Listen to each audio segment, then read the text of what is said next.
ನೀನ್ ಬಂದು ನಿಂತ್ಕೋಬೇಕು ಚಿಕ್ಕಬಳ್ಳಾಪುರದಲ್ಲಿ. ಬಾ ನೋಡೇ ಬಿಡೋಣ ನೀನು ನಾನು.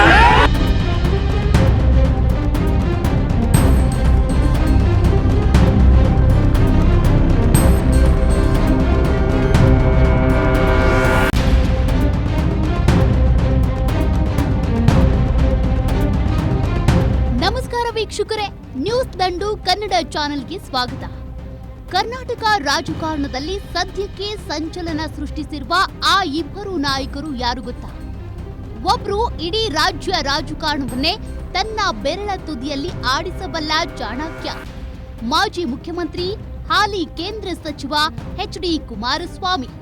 ಇನ್ನೊಬ್ರು ರಾಜಕೀಯಕ್ಕೆ ಬಂದ ಮೊದಲ ಸಲವೇ ಘಟಾನುಘಟಿಯನ್ನೇ ಮಣ್ಣು ಮುಕ್ಕಿಸಿ ಶಾಸಕರಾದ ಯುವ ಜನತೆಯ ಕ್ರಶ್ ಪಕ್ಕಾ ಲೋಕಲ್ ಹುಡುಗ ಪ್ರದೀಪ್ ಈಶ್ವರ್.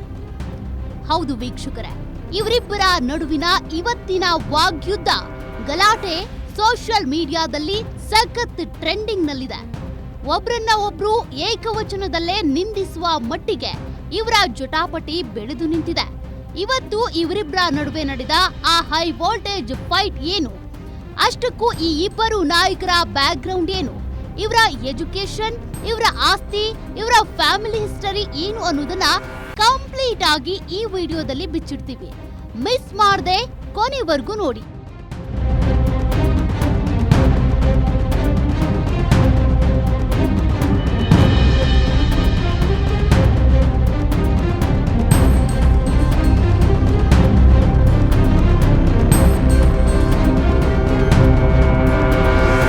ಇವತ್ತಿನ ಟ್ರೆಂಡಿಂಗ್ ಗಲಾಟೆಗೆ ಅಸಲಿ ಕಾರಣವೇನು? ವೀಕ್ಷಕರೇ, ಮೊದಲು ಇವತ್ತಿನ ಗಲಾಟೆಯ ವಿಚಾರಕ್ಕೆ ಬರೋಣ. ಚಿಕ್ಕಬಳ್ಳಾಪುರದ ಅಭಿವೃದ್ಧಿ ವಿಚಾರ ಮತ್ತು ಇತ್ತೀಚಿನ ರಾಜಕೀಯ ವಿದ್ಯಮಾನಗಳ ಬಗ್ಗೆ ಇಬ್ಬರ ನಡುವೆ ಕಿಡಿ ಹೊತ್ಕೊಂಡಿದೆ. ಪ್ರದೀಪ್ ಈಶ್ವರ್ ಅವರು ಕುಮಾರಸ್ವಾಮಿ ಹಾಗೂ ಅವರ ಕುಟುಂಬದ ವಿರುದ್ಧ ತೀಕ್ಷ್ಣವಾದ ಟಾಂಗ್ ಕೊಟ್ರೆ, ಇತ್ತ ಎಚ್.ಡಿ.ಕೆ ಬಣ ಕೂಡ ಪ್ರದೀಪ್ ಈಶ್ವರ್ ಚರಿತ್ರೆಯನ್ನೇ ಬಿಚ್ಚಿಡ್ತೀವಿ ಅಂತ ವಾರ್ನಿಂಗ್ ಕೊಟ್ಟಿದೆ. ಮಾತುಗಳು ಮಿತಿ ಮೀರಿ ಸವಾಲುಗಳ ಮಹಾಪೂರವೇ ಹರಿದು ಬರ್ತಿದೆ. ಒಬ್ರು ಹಳೆ ಮೈಸೂರು ಭಾಗದ ಸುಲ್ತಾನ್ ಆದ್ರೆ ಇನ್ನೊಬ್ರು ಚಿಕ್ಕಬಳ್ಳಾಪುರದ ಹುಲಿ ತರ ಆರ್ಭಟಿಸುತ್ತಿದ್ದಾರೆ. ಈ ಇಬ್ಬರು ನಾಯಕರ ವೈಯಕ್ತಿಕ ಮತ್ತು ರಾಜಕೀಯ ಜೀವನದ ವ್ಯತ್ಯಾಸಗಳನ್ನ ನಾವೀಗ ನೋಡೋಣ. ಮೊದಲಿಗೆ ಇವರ ಕುಟುಂಬದ ಹಿನ್ನೆಲೆ ನೋಡೋಣ. ಎಚ್.ಡಿ. ಕುಮಾರಸ್ವಾಮಿ ಇವರ ತಂದೆ ಭಾರತದ ಮಾಜಿ ಪ್ರಧಾನಿ ಎಚ್.ಡಿ. ದೇವೇಗೌಡರು, ತಾಯಿ ಚೆನ್ನಮ್ಮ. ದೇವೇಗೌಡರ ದಂಪತಿಗೆ ಒಟ್ಟು 6 ಜನ ಮಕ್ಕಳು, 4 ಜನ ಗಂಡು ಮಕ್ಕಳು.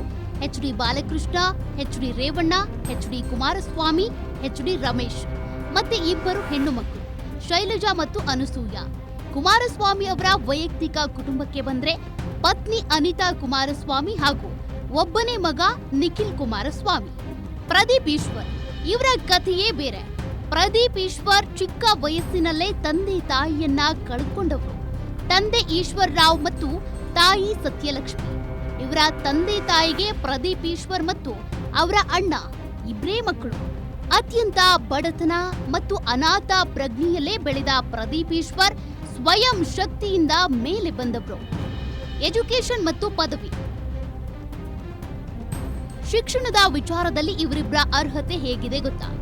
ಎಚ್.ಡಿ. ಕುಮಾರಸ್ವಾಮಿ ಇವರು ಬೆಂಗಳೂರಿನ ಜಯನಗರದ ನ್ಯಾಷನಲ್ ಕಾಲೇಜಿನಲ್ಲಿ ತಮ್ಮ ಬಿಎಸ್ಸಿ ಪದವಿಯನ್ನ ಮುಗಿಸಿದ್ದಾರೆ. ವಿಜ್ಞಾನ ಪದವೀಧರರಾದ ಇವರಿಗೆ ಸಿನಿಮಾ ರಂಗದಲ್ಲಿ ತೀವ್ರ ಆಸಕ್ತಿ ಇತ್ತು. ಇನ್ನು ಪ್ರದೀಪ್ ಈಶ್ವರ್ ಇವರು ಇಂಜಿನಿಯರಿಂಗ್ ಓದೋದಕ್ಕೆ ಸೇರಿ ನಂತರ ಅದನ್ನ ಅರ್ಧಕ್ಕೆ ನಿಲ್ಲಿಸಿದ್ರು ಎನ್ನಲಾಗುತ್ತೆ. ಆದ್ರೆ ಇವರು ಶಿಕ್ಷಣ ಕ್ಷೇತ್ರದಲ್ಲಿ ದೊಡ್ಡ ಕ್ರಾಂತಿ ಮಾಡಿದವರು.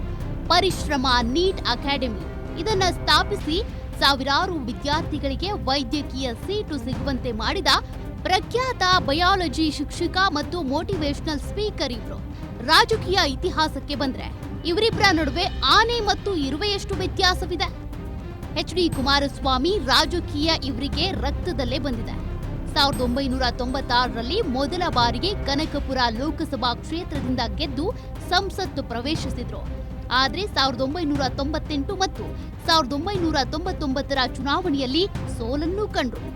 ನಂತರ ರಾಮನಗರ, ಚನ್ನಪಟ್ಟಣ ಕ್ಷೇತ್ರಗಳಿಂದ ಸತತ ಗೆಲುವು ಸಾಧಿಸಿ 2 ಬಾರಿ ಕರ್ನಾಟಕದ ಮುಖ್ಯಮಂತ್ರಿಯಾದರು. ಸದ್ಯ 2024ರ ಚುನಾವಣೆಯಲ್ಲಿ ಮಂಡ್ಯದಿಂದ ಗೆದ್ದು ಕೇಂದ್ರ ಸಚಿವರಾಗಿದ್ದಾರೆ. ಪ್ರದೀಪ್ ಈಶ್ವರ್ ಇವರಿಗೆ ಯಾವುದೇ ರಾಜಕೀಯ ಹಿನ್ನೆಲೆ ಇಲ್ಲ. 2023ರ ವಿಧಾನಸಭಾ ಚುನಾವಣೆಯಲ್ಲಿ ಕಾಂಗ್ರೆಸ್ನಿಂದ ಚಿಕ್ಕಬಳ್ಳಾಪುರ ಕ್ಷೇತ್ರದಲ್ಲಿ ಮೊದಲ ಬಾರಿಗೆ ಸ್ಪರ್ಧಿಸಿದ್ರು.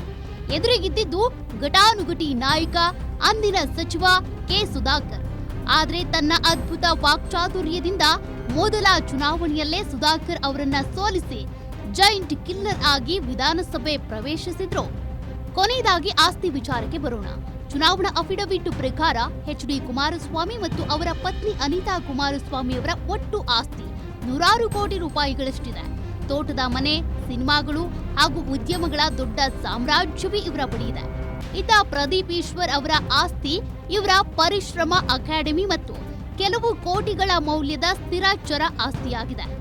ಕುಮಾರಸ್ವಾಮಿ ಅವರಿಗೆ ಹೋಲಿಸಿದ್ರೆ ಇವರ ಆಸ್ತಿ ತೀರಾ ಕಡಿಮೆ.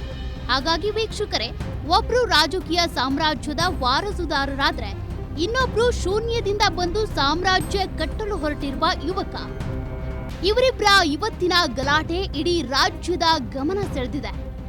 ನಿಮ್ಮ ಪ್ರಕಾರ ಇವರಿಬ್ಬರಲ್ಲಿ ಯಾರು ರೈಟ್, ಯಾರು ರಾಂಗ್ ಅನ್ನೋದನ್ನ ಕೆಳಗೆ ಕಮೆಂಟ್ ಮಾಡಿ ತಿಳಿಸಿ.